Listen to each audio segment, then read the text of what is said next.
Hello, I'm Kenny from Malbot, here for ProVideoCoalition.com to talk about the GoPro Hero7 Black.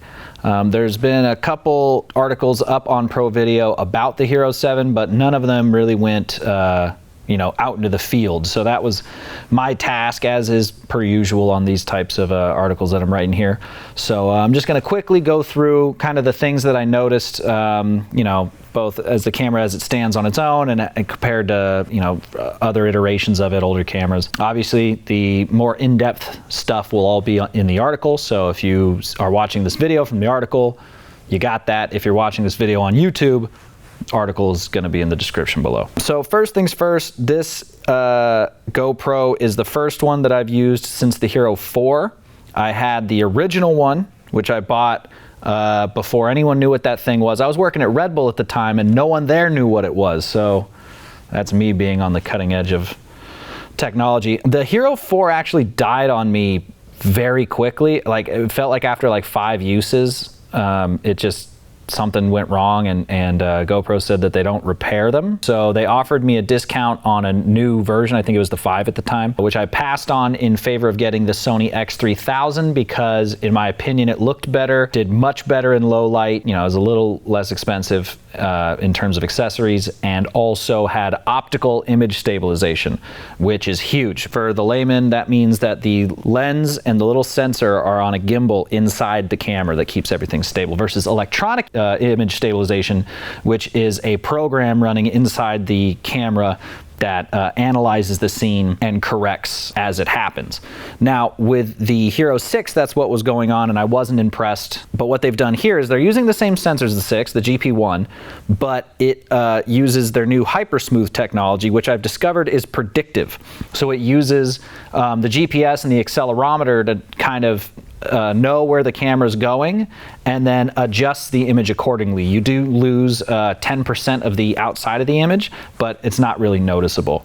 In regards to that image, unsurprisingly, 4K is the way to go here. I shot some stuff in 4K, some stuff in 2.7K, and oddly, the 2.7K stuff looked kind of muddy. Not like horribly. It's still absolutely usable, and especially if you're on, you don't have as much hard drive space, shoot 2.7K. But if you can, 4K is definitely the way to go. That's where GoPro seems to have put all of their engineering power. If you're doing action sports stuff, 60 frames probably where you're going to want to be. If you're cutting it together with scripted stuff or on camera, like cinema type stuff, 24 frames, go for it, because the frame rate doesn't necessarily affect the image much, except for the ability for it to take in more light. Obviously, it does control all of its exposure via ISO, ramping, and changing the shutter speed. So one thing I might recommend is, because this front glass is removable now, just if you break it you can replace it,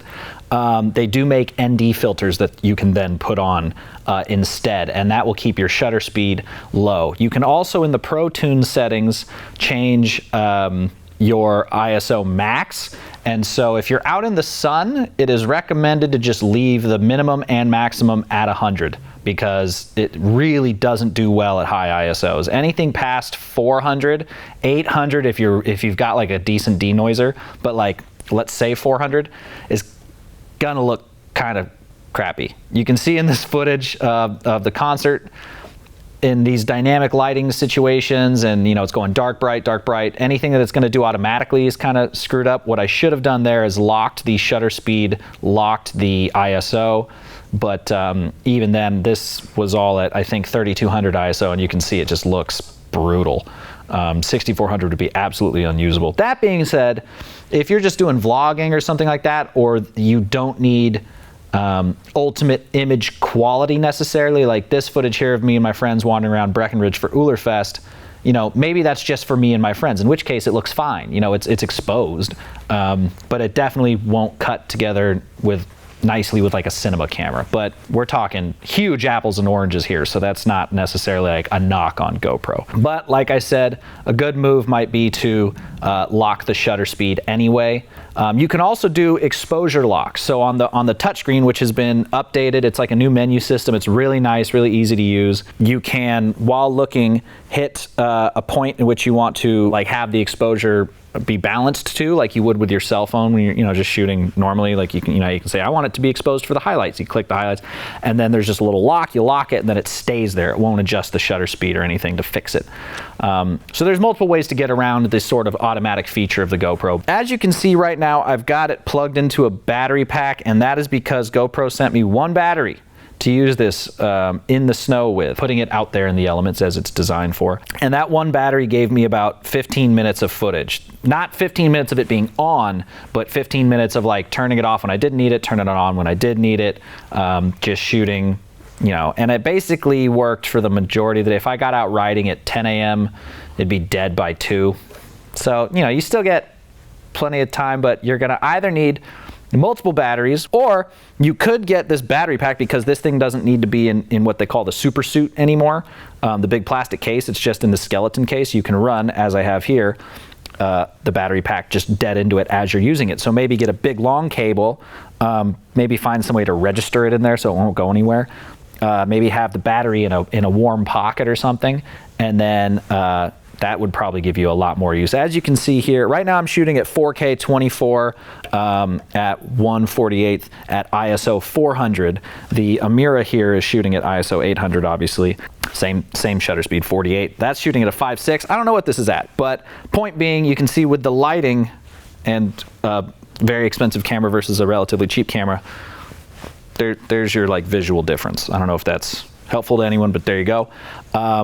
In regards to the battery, it will render this not waterproof because you have to take this little door off.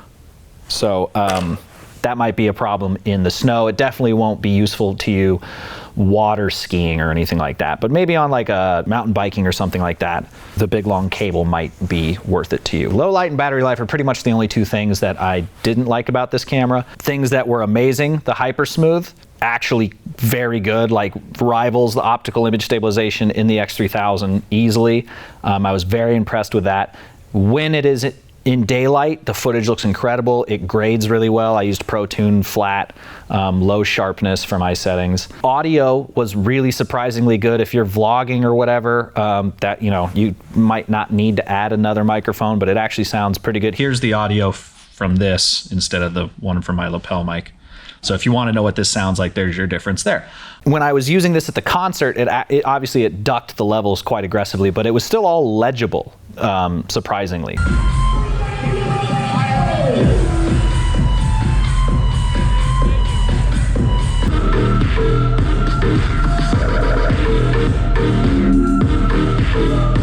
What else? I didn't use any of the photo modes here because I was specifically focusing on video, but the hyperlapse, time lapse is really good. Normally when you do a time lapse, it's a bunch of photos stacked together and it can get kind of jerky, especially if you're in motion.